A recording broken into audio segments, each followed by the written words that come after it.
Hello everyone, welcome back to this new video with a new SME IPO as well.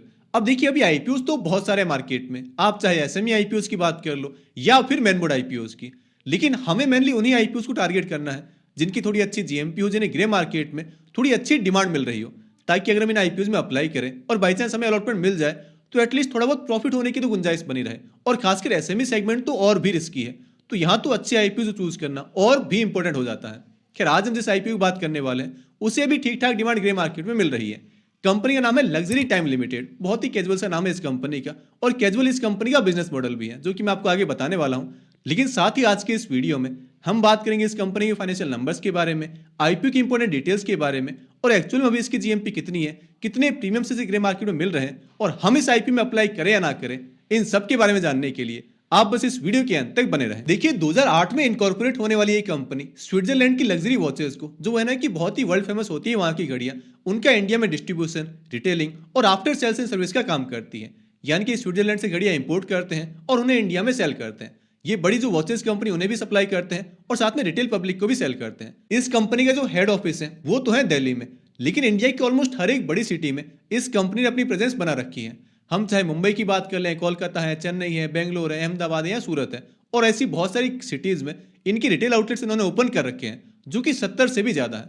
तो ये इस company का बहुत ही one है कि स्वीट एंड सिंपल सा बिजनेस मॉडल है, ज्यादा कॉम्प्लिकेशंस नहीं है, हम बहुत इजीली इसके बिजनेस मॉडल को समझ सकते हैं।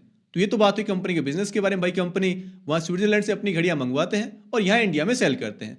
अगर बात करें इसके फाइनेंशियल नंबर्स के बारे में, भाई कंपनी कितना कुछ अर्न कर रही है, तो देखिए 2023 में इस कंपनी की रेवेन्यू थी 52.8 करोड़ रुपीज, जो कि 2024 में तो कम होकर हो गई है 50 करोड़ रुपए।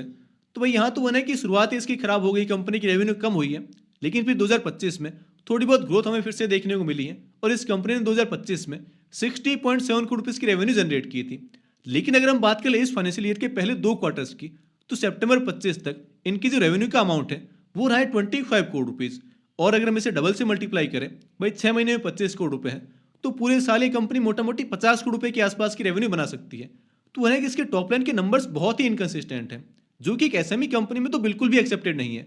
भाई यहाँ तो हमें एकदम ही हाई फ्लाइंग ग्रोथ चाहिए, और कहाँ कंपनी के नंबर्स ही स्टेबल नहीं है, तो यहाँ काफी पुअर परफॉर्मेंस है। बाकी अगर इसके प्रॉफिट अमाउंट की बात करें, तो 2023 में इस कंपनी का प्रॉफिट था 2.5 करोड़ रुपए का, 2.5 करोड़ रुपीज का, जो कि 2024 में तो ऑब्वियस है, क्योंकि कंपनी की रेवेन्यू कम हुई है तो प्रॉफिट भी कम होना ही है, 2.5 से 2 करोड़ रुपीज। लेकिन फिर 2025 में यहाँ हमें काफी अच्छी जंप देखने को मिली है, प्रॉफिट अमाउंट 2 गुना से भी ज्यादा हो गया है, 2 करोड़ रुपीज से सीधा 4.3 करोड़ रुपीज। लेकिन अगेन वही बात है कि इस साल के जो नंबर है इस फाइनेंशियल ईयर के, वहां स्टार्ट के 6 महीने में कंपनी ने 2 करोड़ रुपए का प्रॉफिट अर्न किया है, तो पूरे साल इनका प्रॉफिट रहेगा 4 करोड़ रुपए के आसपास। हालांकि हो सकता है कंपनी H2 में बहुत अच्छा परफॉर्म कर दे, लेकिन अगर एक बार के लिए एस्टिमेशन ले लें तो यहाँ भी वही सेम ट्रेंड कंटिन्यू है, ना तो कंपनी की टॉप लाइन में कंसिस्टेंट ग्रोथ है और ना इनकी बॉटम लाइन में। तो यहाँ कंपनी को काफी अच्छा परफॉर्म करने की जरूरत है। बाकी अभी तो इसके टॉप लाइन और बॉटम लाइन के नंबर्स ज्यादा कुछ इंप्रेसिव नहीं है। हाँ, अगर बात करें इसके रिजर्व अमाउंट की, तो कंपनी के पास अभी 14 करोड़ रुपीज रिजर्व में पड़े हैं, जो कि कंपनी आगे चल के अपनी ग्रोथ में काम में ले सकती है। और हाँ, इस कंपनी का जो डेट अमाउंट है वो पहले भी 2 करोड़ रुपीज था 2023 में भी, और अभी भी वही 2 करोड़ रुपए के आसपास ही है। तो डेट इस कंपनी पर ज्यादा नहीं है, ये जब चाहे तो अपने डेट को रीपे करके एक डेट फ्री कंपनी बन सकते हैं, क्योंकि रिजर्व में इनके पास काफी अच्छा अमाउंट पड़ा है, ये चाहे तो डेट का रीपेमेंट कर सकते हैं। हालांकि इस कंपनी की आरओसी यानी कि रिटर्न ऑन कैपिटल एम्प्लॉयड तो ऑलमोस्ट 30% है, जो कि काफी अच्छा नंबर है। और अगर बात करें इसके पी रेशियो की यानी कि प्राइस टू अर्निंग रेशियो की, तो आईपीओ प्राइस के अकॉर्डिंग ये अपने लिए 16 का पी रेशियो डिमांड कर रहे हैं, जो कि अगेन काफी कंफर्टेबल लेवल पर है। और इस कंपनी की जो मार्केट कैपिटल है वो है 68 करोड़ रुपीज आईपीओ प्राइस के अकॉर्डिंग। तो देखिए, इस कंपनी जो ओवरऑल फाइनेंशियल नंबर्स है उसे हम कि काफी एवरेज नंबर्स कह सकते हैं। भाई ऐसा कोई मेजर रेड फ्लैग नहीं है, लेकिन कंपनी के नंबर्स उतने कुछ खास भी नहीं लगे।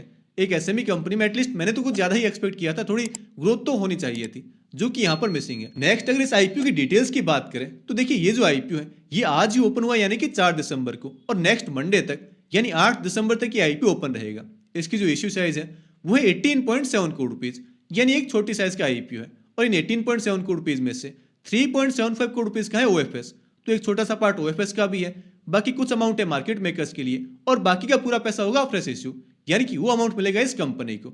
इसकी जो प्राइस बैंड है वो है 78 से 82 रुपीज, और इसमें जो लॉट साइज है वो है 1600 शेयर्स का। तो अगर आपको रिटेल कैटेगरी में अप्लाई करना है तो एज यूजुअल 2 लॉट के लिए अप्लाई करना होगा, यानी कि 3200 शेयर्स के लिए, और उसके लिए आपको चाहिए होंगे 2,62,400 रुपीज। अगर आपको लगानी है स्मॉल एचएनए एप्लीकेशन तो 3 लॉट के लिए अप्लाई करना है, यानी कि 4800 शेयर्स के लिए, और उसका अमाउंट है 3,93,600 रुपीज। और वहीं जो बिग एचएनआई कैटेगरी है उसमें आपको मिनिमम 8 लॉट्स के लिए अप्लाई करना है, यानी कि 12,800 शेयर्स के लिए, और उसके लिए आपके लिए अमाउंट रिक्वायर्ड है 10,49,600 रुपीज। बाकी अगर इसके रिजर्व पोर्शन की बात करें तो क्यूआईबीएस के लिए 50% शेयर्स, रिटेलर्स के लिए 35% और एचएनआईज को दिए जाएंगे 15% शेयर्स। और क्योंकि ये आईपीओ 8 तारीख को क्लोज होगा तो उसके जस्ट अगले दिन यानी कि 9 को इसका अलॉटमेंट है, फिर 10 को रिफंड, 10 को शेयर्स हमारे डीमैट अकाउंट में आएंगे और 11 दिसंबर को बीएससी एसएमई पर इस कंपनी की लिस्टिंग होने वाली है। तो ये तो बात हुई आईपीओ की डिटेल्स के बारे में। अब देखिए एसएमई आईपीओ के एक सबसे इंपॉर्टेंट पॉइंट, अगर इसके ग्रे मार्केट प्रीमियम की बात करें तो अभी जब मैं ये वीडियो रिकॉर्ड कर रहा हूँ इससे जस्ट 2-3 घंटे पहले तक तो इसकी जीएमपी थी ऑलमोस्ट 50%, लेकिन क्योंकि अभी सब आईपीओ की जीएमपी कम हुई है तो इसमें भी हमें थोड़ा बहुत डाउन ट्रेंड देखने को मिला है। और अभी ग्रे मार्केट में इस आईपीओ को 35% के प्रीमियम मिल रहा है, जो कि अगर काफी अच्छी जीएमपी हम कह सकते हैं। अगर भाई यही 35% के आसपास भी लिस्ट हो गया तो इस आईपीओ में हमें ठीक ठाक लिस्टिंग तो मिल जाएंगे। हालांकि गारंटी कुछ भी नहीं, अभी इस आईपीओ क्लोज होने में बहुत दिन बाकी है, तो हो सकता है कि उसके बीच में इसकी जीएमपी काफी बार कम ज्यादा हो जाए। और वैसे भी इस आईपीओ में अलॉटमेंट कोई बहुत इजी तो नहीं रहेगा, क्योंकि एक तो ये छोटी साइज का आईपीओ है और बाकी जो 2 एसएमई आईपीओ अभी ओपन है, एक तो एग्जेक्टिव टेक्नोलॉजीज और दूसरा रेवल केयर लिमिटेड, उनका रिफंड तब तक आ चुका होगा, तो ये आईपीओ काफी ज्यादा ओवर सब्सक्राइब हो सकता है, तो इसमें अलॉटमेंट मिलना वैसे ही बहुत हार्ड होगा।